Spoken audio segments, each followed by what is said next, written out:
Hi everybody, welcome back to the channel. So today I just wanted to do a nice little garden tour. For those that have been following along, I hurt my back a couple days ago. It's still not 100%. Yes, I've taken it easy today. Yesterday I didn't, but today I've decided it's probably a good idea to relax a little bit. So a garden tour seems like the perfect thing to do. So we're starting here on my porch. Now, I will tell you, the weeds may be a bit offensive, but it's fine. I'll get around to the weeds eventually. I only really have weeds in this garden. I have kind of given up on my potager garden for this year. I just keep going back to that. I'm just gonna let it be wild and free this year. There's a lot of volunteers and just craziness over there, so that'll be what it's gonna be. But we're here on the porch, and so first I wanted to show you my green stalk. This is the first time I've used a green stalk planter, and I absolutely love it. So we have some tomatillos and patio baby eggplants, so they're meant to be in containers. Some cocozelle squash. I wanted to try those because they're supposed to be good for containers as well. And I have some Space Master cucumbers, which are also obviously supposed to be great in containers. There's like lots of different things in here. I have eucalyptus and lettuces, and I have fertilized this a couple times. I noticed that some of the things aren't growing as well. Some things are a little on the stunted side. I have some spinach that really hasn't. I expect it to bolt because it's kind of warm right now. I did fertilize because I had a little bit of this discoloration and crunchiness going on, but overall the plants look very, very healthy, and I am really, really pleased with it so far. So yeah, I really like my green stalk. I actually wouldn't mind having a second one because I have a few more medicinal plants that I think would actually do really, really well. So that's the green stalk. For my first year growing in it, I'm real happy. I kind of threw all different types of things at it because I really wanted to see what I could get away with and what wouldn't work. So yeah, you can see these leaves are a bit crunchy, but these ones up here are beautiful and healthy. So I may just prune those ones off and let them go. But over here, I just have some little, there's Chase and Harley sitting here. Over here, I just have some little planters, and they have some marigolds and basil and just some pretty flowers in it. Down here, I have another planter with the one marigold that I grew that lived, and some more flowers and some more basil, and I just love the way that looks. I think it's so filled out and so pretty. I'm going to grab my coffee and we're going to come down the steps here. Now, this is the garden that I was talking about that is just a little on the unkempt side, and I'm okay with that. You know, summer is a really busy time of year, and you don't necessarily always get to all the weeds. And as long as the plants are growing and thriving, then I never get too worked up about it, because most of these plants that I have out here are going to choke out any weeds anyways. So let me put this down,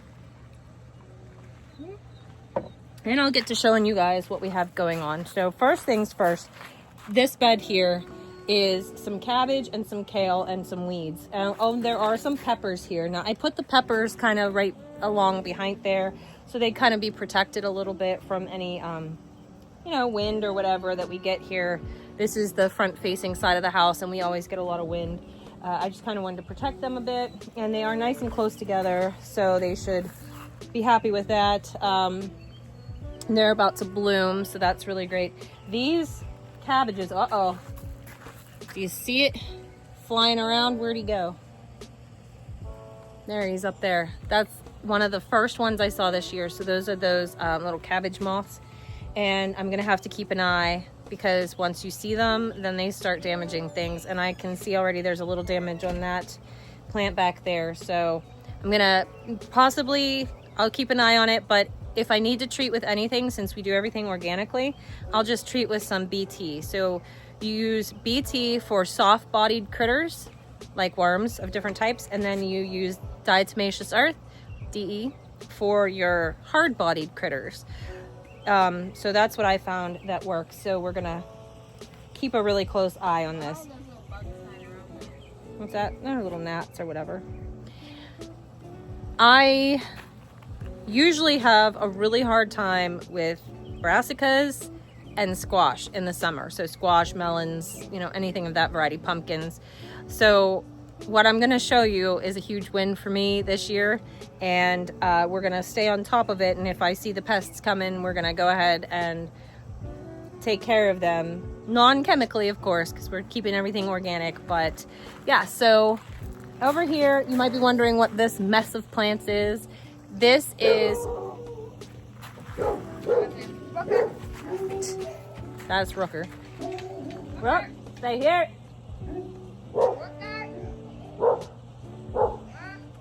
He's getting old now, so he doesn't really chase after the cars anymore, but he used to. He's good. Anytime, you know, it never fails. If I let the dogs out, the one car a day that drives down this road will come past. Anyways, this mess of plants right here is actually marshmallow, and this will be beautiful. It's really great for the pollinators. There's a little honeybee right there. It's great for the pollinators. It is part of the, oh goodness, I can't remember. Iris? No, not irises. Hollyhock family, I believe. And it'll put out beautiful white flowers. But the wonderful thing about this plant is the roots. And once you harvest the roots after their second year, then you can dry them and use them medicinally in teas and whatnot. It's really good for your stomach. So we're gonna try to make some marshmallow teas for fall. But tucked in here, I also have some more cabbages and some dill, and I just kind of like packed this with a bunch of different things. Yes, there's weeds, but it'll all get choked out by the bigger things. So over here, it looks like a mess, but it's really not. We have a volunteer squash back there along the fence, and then there's a bunch of sunflowers down the middle, and then there's different varieties of squash, and we do the squash on both sides of the sunflowers. And I do really pack the plants in here because I want, first of all, if the pests come, they're going to really attack one plant or two plants, but they're usually not going to get to all of them, so I like to really pack them in. And the other thing is the sunflowers really give some shade to them, so it works out really great. Also, I find with squash, this is a good hack, a good life hack. Plant the squash close to your house, because you know that if you look at your squash one day and then you come back 2 days later, there's one the size of a baseball bat. If you leave them close to your house, you can look at them every single day, and then you can pick them when they're perfect. So in here I have, I'm trying to think all the ones I have. I have a spaghetti squash variety, and I can't think of what it's called right off the top of my head. I have a butternut squash variety. Again, it's called butterscotch. That's what that one is. And I'm trying to think what the other one is. I know I seed started some Grazzini squash because they're supposed to be very prolific, but only one of those survived the mouse attack of 2025. The mice I had a mouse in my greenhouse, and it took out all the seeds and ate them and just left the husks of the seed. So only one of those survived. So I can't remember what all is in here. There's one other variety, which I'm unsure of what it is. But coming over here, this was broccoli right here. And this soil I've used in all the other beds, but for some reason, these broccoli plants just aren't loving it. But there is like a volunteer beet in there. So we'll see. I might get a couple heads of broccoli. I might not. Over here in this bed, now I know you're not going to be able to see it past the weeds, but there is right here and back a little bit further. Those are rhubarb, new rhubarb plants, and I have a stevia in there as well where that little white tag is. And then I have celery. These are 2 blueberry plants that I have. And all of this right here, all of it in those blocks, that is all volunteered forage. And while it is annoying because it's coming up everywhere and I've already weeded it out and it's still coming out, the pollinators do love borage, and the flowers are edible. So it's a really pretty blue star that comes out on those flowers. I do like it. It's everywhere. Like, it's in this garden bed as well. But also in this garden bed, I have my one Grazzini squash. And then these are my favorite. These are my Zephyr squash. So those are my... All right, sorry, there was a phone call I had to take. Harley's got Smokey. They're putting her in the house. She wants to go in and get cooled off, I guess. It's not really all that hot. It's a bit humid though. But anyhow, these are my Zephyr squash, and I will show you them as they come on. There are some itty bitty ones on the plants, and I'm really excited about them. The Zephyr squash are half yellow and half green, like a mint green color. And they're a hybrid variety, but they are absolutely my favorite squash. They are the one squash that I can grow that I know for sure is going to produce. And personally, I think they have the most delicious flavor, so I'll always grow them. And then of course, yeah, there's a couple little ones in there. Of course, I have a volunteer sunflower that grew in the middle of the walkway. Underneath this gravel is cardboard. And why this sunflower decided to grow here, I don't know, but I'm just gonna let it live its life. I also have, this thing shot up. This is a Cocozelle squash, so again, it is meant to be in a pot. And I have another Space Master cucumber over there. And then along the fence, I have a bunch of weeds, but mixed in with those weeds are some flowers, so. You also got a volunteer pumpkin. Yes, and a volunteer pumpkin. I love volunteers. I let them live their life, and the weeds, I'll get to them. They're not overwhelming yet. Everything still looks pretty good, so. And you know, what kind of gardener are you if you don't have a couple weeds? So let's move on to my favorite thing. This is my big garden, and in the past, oops, guys, I still have this broken tripod. Bear with me. All right, in the past, this big garden, I have done a lot of different things with it, including in-ground gardening. But what I found is, just like over here, the weeds got the best of me. Pest pressure was really, really bad. And I just didn't have the greatest soil health either. So what I decided to do was, my uncle had some raised beds and he gave those to me, and I added to it because I had some extra cattle panels. And this is what it is. If you haven't seen them before, they're just cattle panels bent in 4 even sections and lined with weed block. And this garden has quickly become my favorite thing. I am so proud of how it looks so far. I have a lot of vision for how I want it to come along, including the fences that I'm working on. The one fence, which I'll show you when we get over there, I've kind of put on hold until fall when the foliage kind of dies back, because it uses wood and like from trees and branches and stuff like that. So I tried to work on it this spring before everything really got heavy into foliage, but you know, time got away from me, and it was more important to fill these garden beds than to mess with the fence for right now. So we'll work on that as we go. But what's that? Oh geez, tomatoes are everywhere. So the very first thing is, I got this bed ready. I have to put my potatoes in. It would seem that I might be a little bit late, but actually I'm not, because potatoes are one of those things that you can almost overwinter in the ground. So I'm really not too worried about it. I'll get them in. But I did get this amended and kind of like tilled in. I don't really do tilling too much, but for this I wanted to get it nice and soft and fluffy. So I'll get that in there, and that's what this straw is for. I'll put the straw on top of the potatoes, and then we'll just keep building it up so you don't get any green spots on those potatoes. But right here in between these T-posts, I left the T-posts in case I wanted to trellis. What are you guys doing circling like little sharks? So anyways, I left these in case I ever wanted to like trellis anything again. But in the meantime, I put a lot of flowers in here. So I have zinnias and cosmos and okay, there's amaranth in there and all kinds of things just to make it really pretty. So they've started to blossom, but they will really get bigger and fuller as the year goes along, and I'm excited to see how they turn out. All right, over here I have candy onions. These are yellow and these are red, and I always find it so interesting how the yellow onions grow so much faster than the red ones. But I may have overplanted. I have about 400 onions in these 2 beds, but they are really bulbing. These yellow ones are for sure, and they look great. These red ones are healthy too. They're just slower growing. But this may be the first year I actually get a good onion harvest. And I had got these as like tubers almost. Not the little bulbs that you get in the bulk, but these were actually tubers, and I got them up at the Amish. That's where I got my onions in years past, up just, you know, like the ones I stored to eat. And they were this candy onion variety. So I'm really excited to have these, you know, to see how they turn out. Hopefully it works. So far, it looks like the best batch I've done.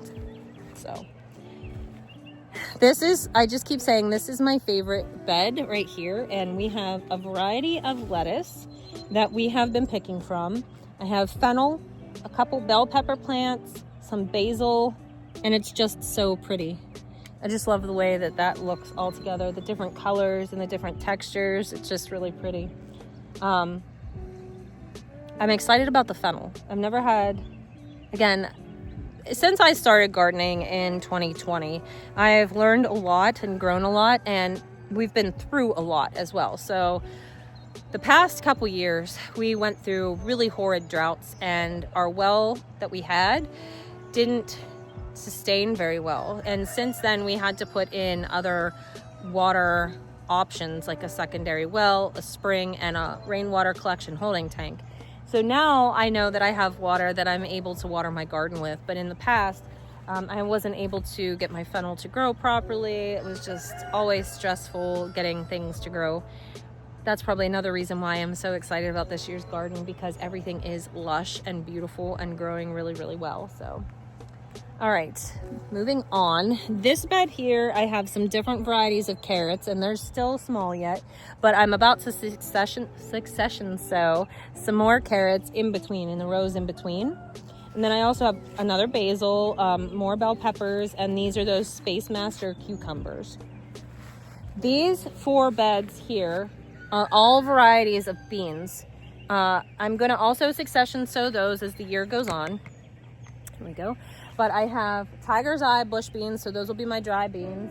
I have Tender Green improved green beans.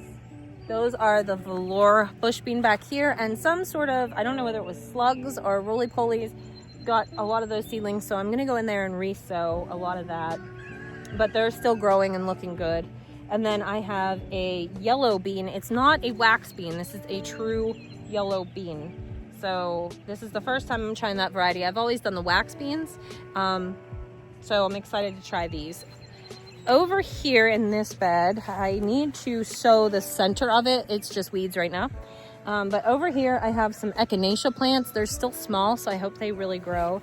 And then I have beets here, all different colors and varieties of beets, Chioggia and golden beets, and then the Detroit red. And that's what I'm gonna plant here in the middle, is another succession of beets. This year I really wanna put up a really great carrot and beet harvest because I'm low on my stores of jarred things. Actually, I'm out of beets altogether. So I really wanna get the pickled beets because I use a lot of them. I like to eat them right out of the jar too, and I like to make pickled eggs with them. And yeah, so I definitely wanna get a lot more beets on the shelf. So we'll be succession sowing the beets over and over and over again until I've had my fill. Same way with the carrots. I'm gonna just keep succession sowing them over and over. The kids love the carrots. They'll eat them right out of the jar. I can freeze them too if you want a different texture. So we're gonna get a lot of those put up. Now, I guess we'll do these ones in the center. I have 2 beds, this one and this one, are all just cosmos and zinnias, different varieties and colors and shapes. But in this bed here, I have a volunteer squash. I don't know what that's gonna be. All of this soil for these beds all came out of my compost and manure pile. So it's very hard to say what vegetable I threw in there and what is growing, but we will find out together. Over here in this bed is some tomato plants and another volunteer squash. Some of these tomato plants were actually very stunted. I grew them from seed at the same time as some of the ones I'll show you in a little bit here that are in my high tunnel, and they for some reason were stunted. I don't know whether it was the seed, excuse me, or what it was, but they just didn't grow. They were put in the same soil at the same time, at the same growing temperature, same amount of light. They just didn't grow, and I'm not exactly sure why that is, but they are growing now, so they're just a little bit behind. But that just means I'll have a second wave of a tomato harvest, which is totally fine with me. Right here is my garlic, and you know, I have a little thistle plant in there. I'll take that out when I take out the garlic, but it's going, I got the scapes on it now. So it's just about ready to harvest. I want to harvest those scapes and cook them up. These two cement pillars where there's going to be a gate in between, and I'm going to plant a rose in this one to kind of climb up over. I'm going to make an arbor, but they actually have calendula in them and Space Master cucumbers. So hopefully next year, when I filled this up, it was much fuller, but it's settled. So next year I'll top it off more, but I want the cucumber to kind of trellis up and over it. We got these, we bought these for like the spring that we put in out there, but we found them quite cumbersome to move and that it just wasn't going to work out the way that we wanted it to. And they were just staying here, taking up space and being an eyesore. And I said, you know what? Those would make fantastic planters and quite a statement piece. Eventually, I have vision to like cover them with stones so they look like stoned columns. But for right now, they're here in place where they're gonna stay forever and ever. And they are planted. Like I said, I'll just keep topping them off with soil each year. But I do want to build an arbor in this space and put pretty wrought iron gates if I can find some antique ones. And I think this will just be a really beautiful place to enter the garden once I get that fence done. Okay, moving on. I have tomatillos. This is another huge win for me because every year I plant tomatillos. I love a green salsa verde. And every year the flea beetles get them. But this year, these suckers are absolutely gorgeous and lush, and there's not, knock on wood, there's not a flea beetle in sight. So I am thrilled. They have so many blossoms on them. And also, instead of doing the traditional green ones, I did purple. So my salsa verde is actually going to be, I can't remember the word for purple. Yes, I took Spanish class. It was actually, I think, the vice president of the Spanish club. The Spanish word for purple will come to me at some point. It'll probably be like 2 a.m. or something. But here's my other bed of flowers. Look how beautiful. These are the Oklahoma Fuel Mix zinnias. These are a cactus mix of zinnia, and I know that looks like a marigold, but they're actually a zinnia. And then I have beautiful cosmos in here that are about ready to blossom. Here are some more tomatoes. I bought a couple from a local nursery because I wasn't sure that the ones I put in here were actually going to grow because they were also stunted, but they are growing. I want to show you something really fun. This right here is a toothache plant. So it's going to get big and it's going to put on a lot of those. Those are the flower of the plant. And what you do with that is you take them and you dry them and you put them in a jar. And when you get a toothache or something like that, you eat that and it numbs your whole mouth. Sometimes to the point of making you kind of salivatate a lot, but better than having a toothache. I also have in here, oh, what is this one? A motherwort. So that back there is motherwort. That's a medicinal plant as well. There's a piece of motherwort in there with the toothache plant. So yeah. Okay, moving on. Over here, I believe this is my motherwort. So that's more motherwort, I guess. And I have more tomato plants. Again, they were stunted, but they aren't now. These are Aunt Ruby's German green. And moving over here, if you have followed me for some time, you know my struggle with the squash bugs. And you know every year I plant pumpkins and every year I fail. But this year, I haven't failed. These are pumpkins that I seed saved from an Amish pumpkin that I got. They were beautiful, kind of a pinkish pumpkin, and they were a pancake variety. I do not know what they were called. They called them Cinderella pumpkins, so that very well may have been the variety. But I am really excited. I'm gonna use these pumpkins for my pumpkin pie filling, and you could use it for soup or whatever. Usually you think of a small pie pumpkin as your pie filling pumpkin, but these had such a complex flavor. They were very nutty, almost sweet by themselves, and they made some of the best pies I have ever eaten. So I'm really excited that these grow. I'm going to continue to seed save from them. Hopefully there won't be any cross-pollination. I guess I could isolate a blossom and pollinate it myself.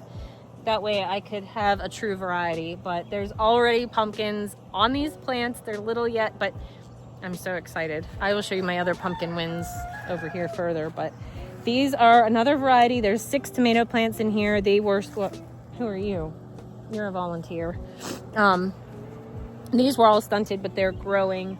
And these ones are, oh, striped German. Striped German. They are some of the biggest tomatoes I've ever grown, so hopefully they catch up.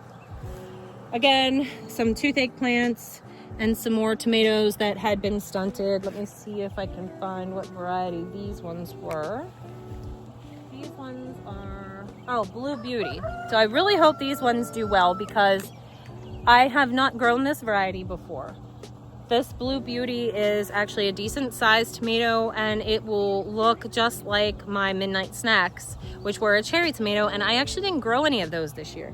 But these will be really high in anthocyanins, and so I hope they have the same flavor profile as the Midnight Snack because that is absolutely one of my favorite tomatoes. They're so bright and flavorful. They pack a little bit of an acid punch and they just taste so tomatoey. So I would really like to have that in a slicer variety. So that's why I tried these this year instead of the traditional Midnight Snack. And again here, a volunteer squash. I think this is my horehound.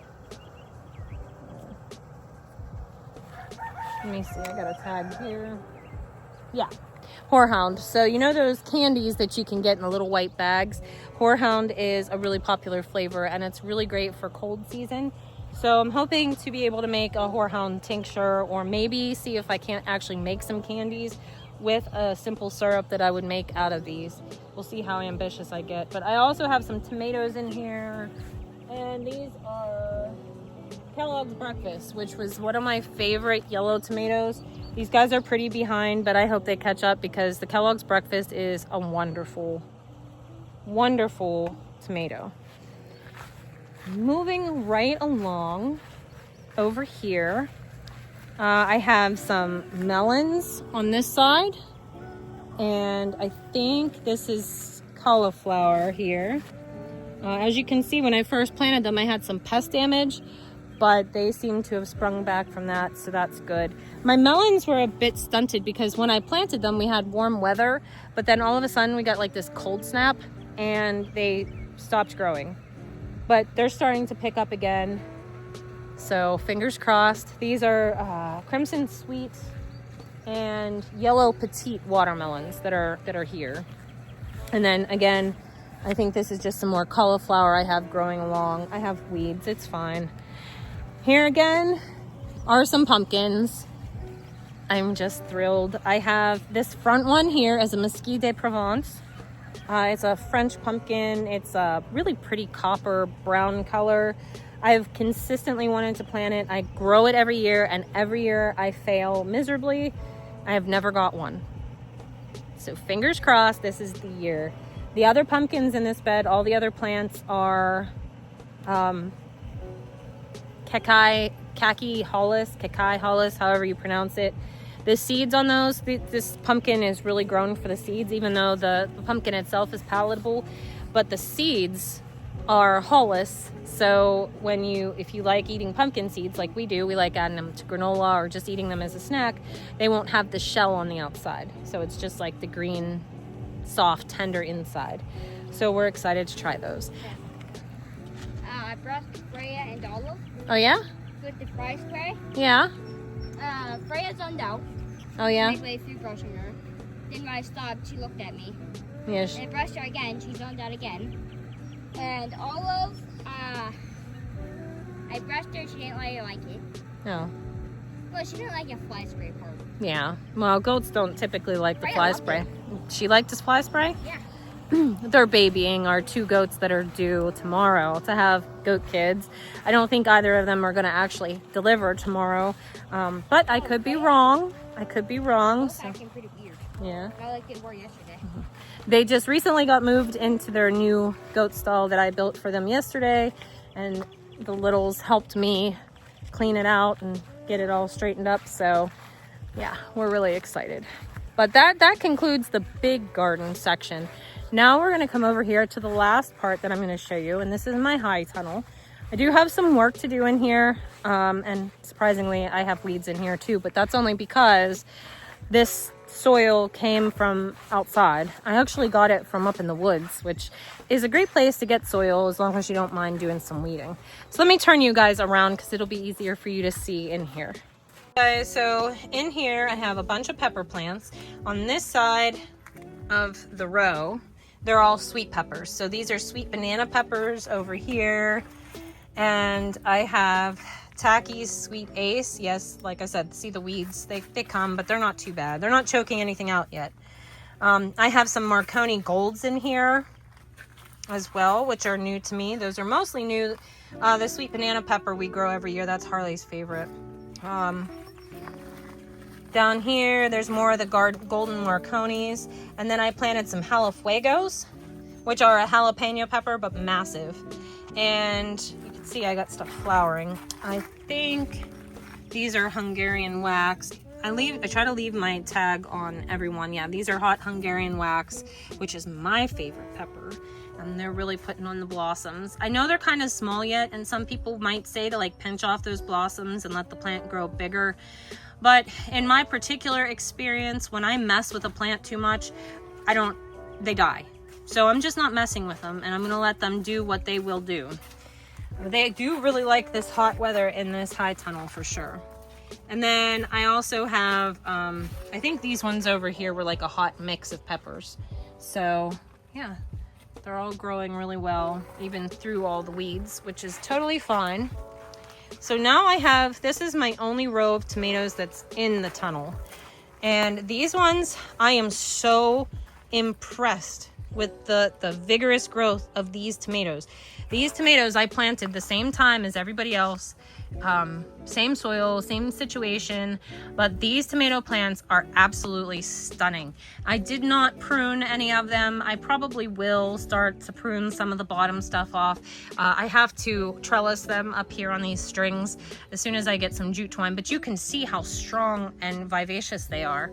They really have blossoms put on. I didn't see any tomatoes on them yet. This is a climbing triple crop variety from Pine Tree Seeds. I'm really pleased with it. Down here I have a Plum Regal variety, and as you can see, this one has a tomato on it. This is my sauce tomatoes for the year, although I use all the types of tomatoes. But look at the difference. They were planted on the same day. Everything was the same. I mean, that's an insane difference. So I'm gonna come in here and fertilize these guys. However puny they do look, they are starting to put on tomatoes. So those ones in the center are that Plum Regal, and these ones here are Blushing Star. And they do one. Yeah, I have 3 actually, and there's one over here as well. And again, I could take those off and let these plants grow, but from my personal previous experience, if I mess with my plants too much, they don't do as well. So I'm just not going to. But this one's kind of cool, Chase. This one was a fasciated blossom. Meaning the 2 flowers were fused together. Yeah. Well, maybe our friends don't know. Oh. Yeah.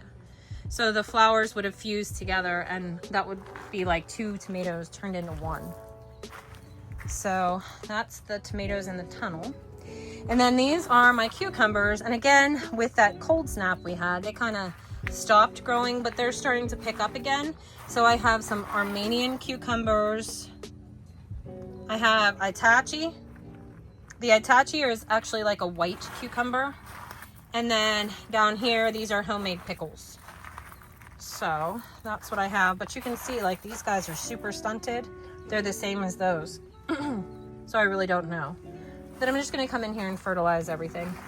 So that's gonna conclude my garden tour for this week. This is the second garden tour I've done. I have skipped a week in between because it just was cold and rainy and there wasn't a whole lot to show you guys. So now I can feel like I can show you a lot of progress, and we're getting ever so close to having that first tomato mayo sandwich and that very first squash that I can grill on the grill.